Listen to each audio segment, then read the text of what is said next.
Ayan po mga kapatid, maligayang pagkakataon na naman po para sa ating lahat mga kapatid. Andito po muli ang inyong lingkod, si Kuya Tom Judgment. At muli po pag-uusapan natin ang mga usapang pangrelihiyon at usapang Biblia, ano po, tungkol sa ating Panginoong Hesukristo. Sapagkat napaka-importante po na makilala natin ang Panginoong Hesus, hindi lamang po sa laman kundi na rin sa espiritu, ano po. Ito yung napakahalaga na makilala natin ang Panginoon. At itong mga nagdaang araw tinalakay po natin ang Juan 10:30, ano po, tungkol doon sa sinabi ng Panginoong Hesus na ako at ang Ama ay isa.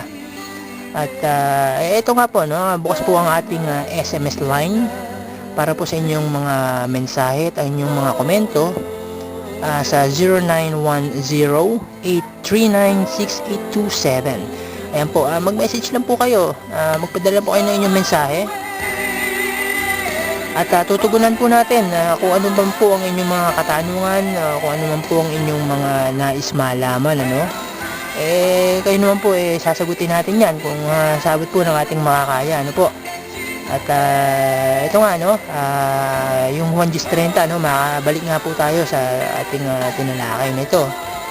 Paano nga ba na ang Ama at ang Panginoong Jesucristo naging isa? Alam niyo po kasi mga kapatid, itong verse na ito napaka-komplikado para dun sa mga nangangaral na ang Panginoong Hesus daw tao. Ayan po mga kapatid, ano, ating pong suriin, ano po. Paano nga ba naging isa ang Ama at ang Panginoong Hesus? Ano po ba ang sinabi ng Panginoong Hesus tungkol dito sa sa Diyos, ano? Pag sinabi po bang Diyos, ano po bang pagkakaunawa ng iba rito, ng ilan, ano po? Ganito po 'yan mga kapatid, ano? Pag sinabi pong Diyos, ito po ang kalikasan. Yan, naturalesa, kumbaga po, ano, kalikasan ng Ama. Ayan. Ngayon, kung sinabi nga ng Panginoon na ang Ama at si Kristo iisa, no? Paano nangyari? Okay, basahin po natin ano po bang sabi ng Panginoong Hesus tungkol sa Diyos. Basahin po natin ang 4:24 ng Juan. Ganito po ang ating mababasa. Ang Diyos ay espiritu, kaya dapat sambahin sa espiritu at sa katotohanan. Ayan po, malinaw po yan mga kapatid, ano? Ang Panginoong Hesus po ang nagsabi niyan. Ang Diyos pala espiritu.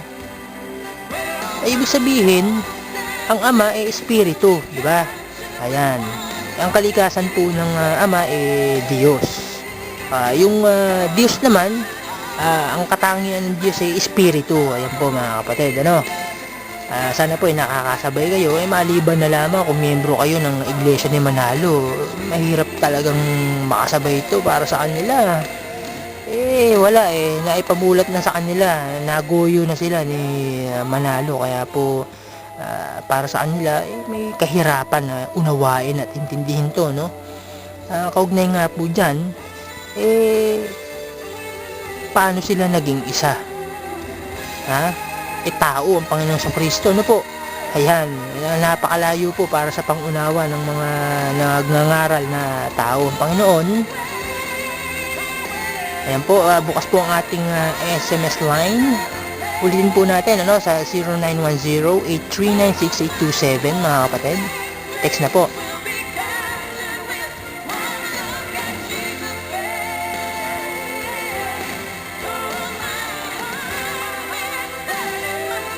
Ayan mga kapatid, alamin po natin kung paano naging isa itong Panginoong Hesus at ang Ama, no? Paano po sila naging isa?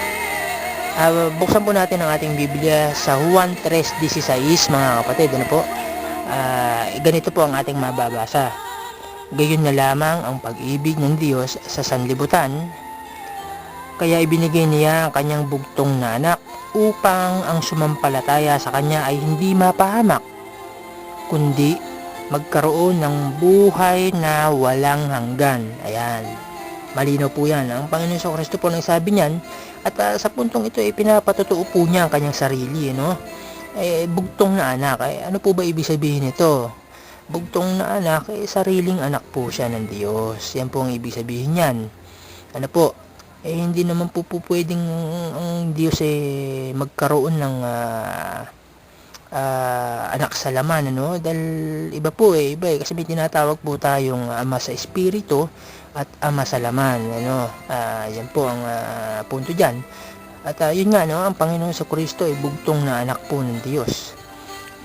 Sinugo nga ang Panginoon sa Kristo, no? Hindi naman po lingid sa atin yan, lalo na doon sa mga nakakaalam ng tungkol dito sa Panginoon sa Kristo, no? Maliban na lamang kung ang kaalaman nyo sa Panginoon hanggang laman lamang at hindi sa espiritu. Masasabi nga natin napakababaw ng pagkakaunawa at pagkakakilala nila sa Panginoon kapag ganon. Ayan, mga kapatid. At ito nga, no, sinugo nga Panginoon sa Kristo, no? Bugtong na anak. So, paano sinugo? In what way, you know? Anong paraan? Sa Roma 8:3, ganito po ang ating mababasa, mga kapatid. Ayan, ganito po ang ating mababasa, Roma 8:3. Ginawa ng Diyos ang hindi nagawa ng kautusan.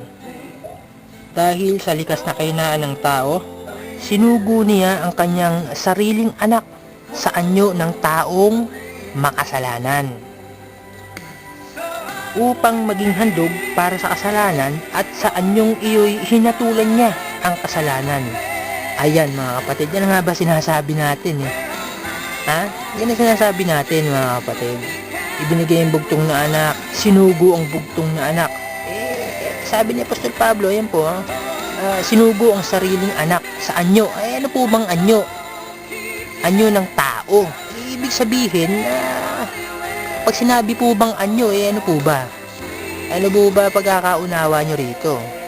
Anyo is visible creature, no? Visible things. Ayan po, anyo, ibig sabihin mayroon pa sa loob may katotohanan pa na nasa loob, ano? Kasi anyo anyo ng taong makasalanan. So, ang point po rito, no, ano ba yung nasa loob ng laman, yung nasa loob ng katawan? Ayan, yan po ang hindi kilala ng Iglesia ni Manalo, mga kapatid. Yan po ang hindi nila nakikilala dahil sapat na kasi sa kanila na makilala ang Panginoon Kristo sa laman at hindi sa espiritu. Nako po, napakababaw po. Napakababaw po sa totoo lang. Itong mga to, pag sinabihin mong mababaw ang pagkilala sa Panginoon, guilty. Akala mo takore. Guilty po, mga kapatid, guilty. Yan naman, tungkol nga po dyan, sa anyo, no? Ay maibalik ko lang, maricol ko, na inatalakay po namin to ni Dubai Register, tungkol nga dito sa, speaking of anyo. Nagbigay po siya ng mensahe. Basahin po natin, Ito pong mensahe na to ay galing sa kanya, halimbawa lamang, may isang karaniwang tao na may katangi-tanging talento at nahahawig na mukha ng isang sikat na artista. Ang taong ito ay nasa anyong artista. Ngayon, ang karaniwang tao bang ito ay masasabi nating isang tunay na artista? Wow!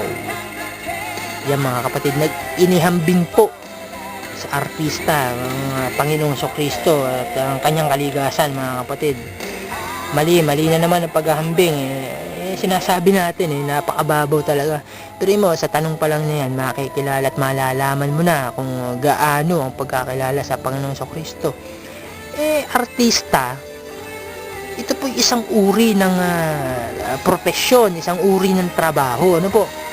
Bagaman sinasabing hawig ng isang artista, tunay na artista, o anyong artista, tao ka pa rin.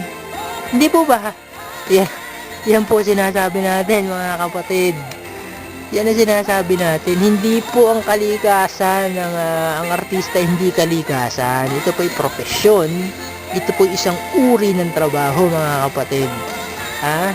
Tao ka pa rin. At sabi mo artista ka, ay kontrabida ka, o bida ka, tao ka pa rin. Yun ang kalikasan mo. Yan po mga kapatid. Ay ito pong si Dubay Register masugid nating taga-subaybay to Opo, miyembro po siya ng iglesia iglesia ni Manalo. Ayan, mga kapatid, ito po may nag-text po ngayon. Ito basahin po natin Kuya Tom, ano po ba ang ibig sabihin ng inilalagay nilang kulay sa kanilang mga sasakyan?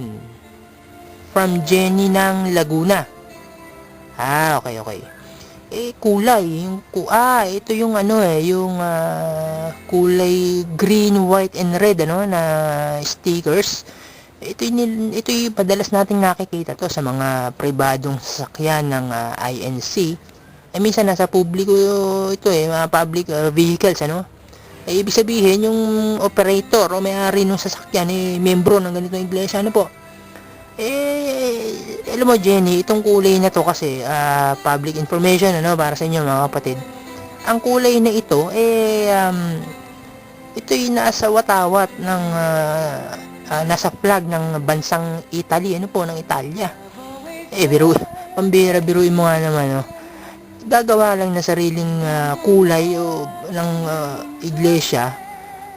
Imitation pa, ng gaya pa po mga kapatid. Sinasabi natin, ng gaya pa walang original na walang originality mga kapatid. Paano ba to? Wala Tsaka itong kulay na to Jenny, lang to kumbaga palamuti lang nila to nagpapakilala lang ito na sila ay miyembro ng ganitong iglesia nagsisilbing ito pagkakakilanlan nila. Kaya lang paano pag wala yung sasakyan nila? Hindi mo malalaman na sila miyembro ng ganitong iglesia. Hindi pa rin, meron pa rin pagkakakilanlan yan mga kapatid ba't kaya hindi na lang nila ipatato? Kulang na lang magpatato sila sa noon ng ganitong nila kulay diba? Ginagawa total, ginagawa na naman nilang fashion to ipatato na nila sa kulay sa kanilang mga balat minsan may makikita tayo niyan, yung mga pin badge. Ayan, makikita natin yan sa mga kwelyo nila. Minsan nasa kurbata yan minsan sa mga SG, sa security guard nakikita po natin yan, mga pin badge sila ng ganyang watawat ng iglesia ni Manalo pero ang original pong kulay na yan nasa watawat po ng Italy, ng Italiano. Kinopya lang po yan malamang ng iglesia ni Manalo. At kung tutusin, alam mo Jenny at ilan sa ating mga kapatid, kung tutusin walang there's no bearing for our salvation tungkol nga dito sa kulay-kulay na to tungkol sa logo na to. Hindi naman po nababase ang kaligtasan ng isang tao tungkol dyan sa may kulay-kulay niya, sa mga logo-logo ng iglesia na yan.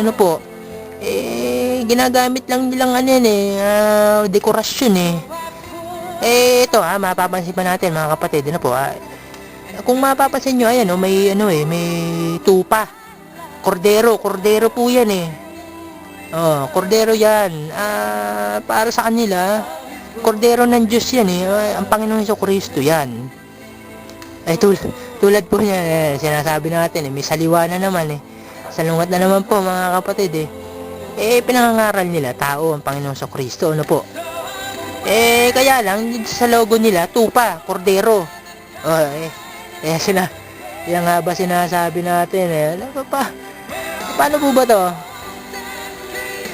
Kordero, tupa, tapos nangangaral tao